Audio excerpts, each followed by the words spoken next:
Hello and welcome to another session on the topic of file organization for the subject of operating systems. In today's class, we will be discussing about data access techniques and data integrity like backup and recovery, log-based file system, etc. Now let's start discussing about data access techniques. In many systems, several processes may be requesting file data. These files may be spread across the storage devices, which may lead to many seeks. Now, instead of instantly responding to immediate user input-output demands, the operating system may use several techniques to improve this performance of seeking. Nowadays, operating systems provide many access methods. These are grouped into two categories called queued access methods and basic access methods as shown on the screen. Now the basic access methods are used when the sequence in which the records are to be processed cannot be anticipated or predicted or forecasted. Thus, basic access method does not attempt to schedule or buffer the input-output operations. Another technique is queued access methods. These are used when the sequence in which the records are to be processed can be predicted, such as sequential accessing. The queued methods perform anticipatory or forecasted buffering and scheduling of input-output operations, which attempts to load into the memory a block that is likely to be used in near future. Such methods attempt to have the next record available for processing as soon as the previous record has been processed. More than one record at a time is maintained in the main memory, so this allows processing and input-output operations to be overlapped, which improves the performance. Another technique is memory mapped files. Now this enables programmers to access the file data using pointers instead of file operations such as read, write and seek. So memory mapping is a mechanism that maps a portion of a file on a disk to a range of addresses within an application's address space. The application can then access the files on the disk in the same way it is accessing a dynamic memory. So memory mapped files map the file data to a process virtual address space instead of using a file system's cache. So when a process issues a write request, the data is typically buffered in the main memory and its corresponding page is marked as dirty.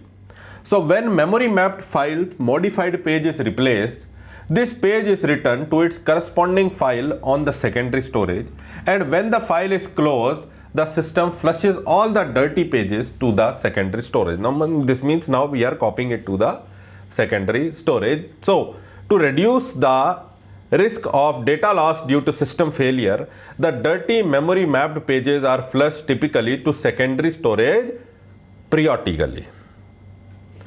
Next comes about data integrity. Now, in today's world, computer systems often store critical information. If a system crashes, or because of any natural disaster like fire or any malicious program, they all can destroy this information. So operating systems and data storage units should be fault tolerant and also should provide techniques to recover from them. One technique is to talk about backup and recovery. Performing periodic backup is the most common technique which is used to prevent data loss. Physical backups and logical backups. Physical backup means to duplicate a storage area or to duplicate a storage device data at bit level. Physical backups are simple to implement, but they store no information about the logical structure of file system. So the file system data may be stored in different formats depending upon the system architecture. So physical backups cannot easily be restored on the computer which use different architectures. So in the end, the physical backups must record and restore the entire file system. to ensure that all the data has been duplicated. Next comes is about logical backup. So logical backup stores file system data and its logical structure. Thus logical backup inspect the directory structure to determine which files need to be backed up and then write these files to a backup device. Not all the files but selected files. So logical backups also enable the user to restore a single file from backup, which can be an accidentally deleted file, which is so a logical backup is typically faster than restoring the entire file system, which was earlier being done in our physical backup. But however, because logical backups can read only the data exposed by the file system, so they may omit information such as hidden files metadata, which are copied by a physical backup. So saving files in common format can be inefficient due to overhead which occur when translating between the native file format and any other file format. Now another backup technique is called incremental backups. They are basically logical backups that store only file system data that has changed since the previous backup. So the system can record which files have been modified and write them to the backup file periodically. Because the incremental backup require very less time and fewer resources, so they can be performed more often, and so this reduces the risk of loss of data due to disasters. Next topic under discussion is data integrity protection. Now in this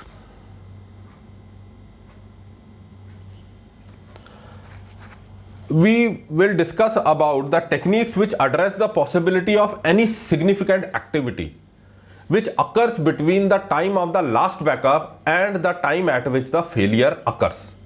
So one technique is logging and shadow paging.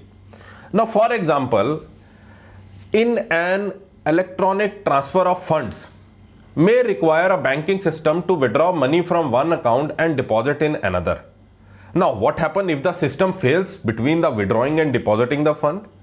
It could lose the money. So a technique called transaction based logging came into consideration. This technique reduces the risk of data loss by using atomic transactions. So atomic transactions perform a group of operations in their entirety or not at all. If an error occurs that prevents a transaction from completing, it is rolled back. It is rolled back by returning the system to the state before the transaction has begun. Or once a transaction has completed, it is committed. It is committed by recording a special value in the log. At some time in the future, the log is transferred to the permanent storage. Now, if the system fails before a transaction completes, any operations recorded after the previous committed transactions are ignored. When a system recovers, it reads the log file and compares it to the data in the file system, which determines the state of file system at the last commit point. So to reduce the time spent on reprocessing of transactions in a log, most of the transaction based systems maintain checkpoints.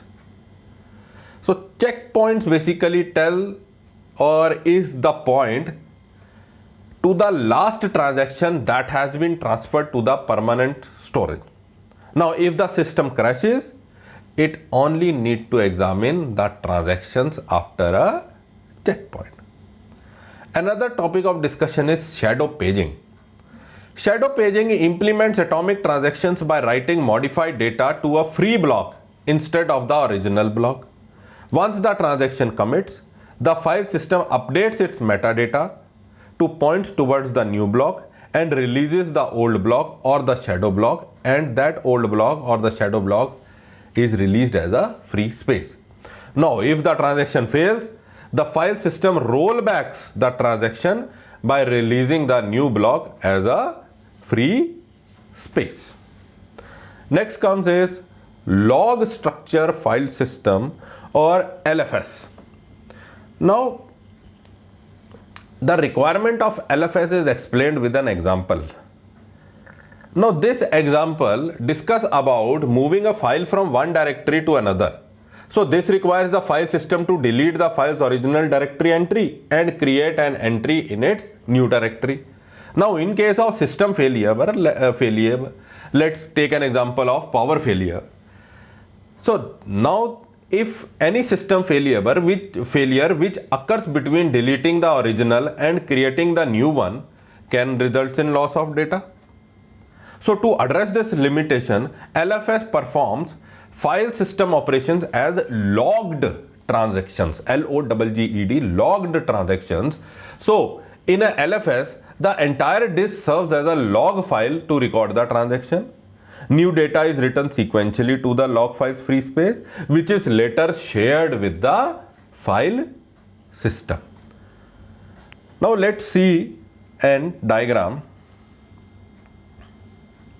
Now, for example, in the figure which is shown on the screen, the LFS receives a request to create files FOO, foo and bar, and both of the files are to be created in a new directory.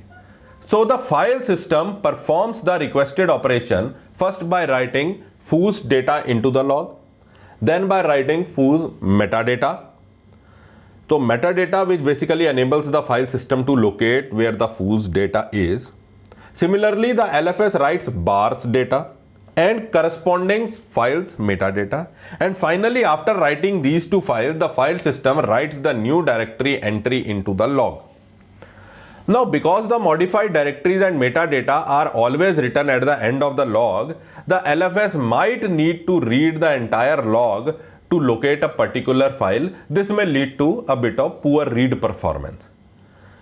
Now, to reduce this performance, LFS caches locations of the file system's metadata and occasionally write them into the superblocks. You can see the screen. Now, superblocks indicate the location of other metadata. So, this enables the operating system to locate and cache the file metadata quickly, which was the earlier poor read performance. Now, it has been removed. Now, another problem arises is that as the size of the file system cache increase, its performance improves, that is agreed, but at the cost of reducing the amount of memory which is available to user processes. So, in order to reduce this overhead, some file system stores only metadata in the log. So, in this case, the file system modifies the metadata by writing the entry into the log and then by updating the entry in the file system. So, this operation only commits after the metadata has been updated both in the log and in the file system. So, in the end, we must say that in a LFS, the entire disk serves as a log file to record the transaction. New data is written sequentially into the log file's free space, and this information is later shared with the file system. So, this is also a technique which can take care of the data integrity. So, this finishes our session for today. Thank you for joining.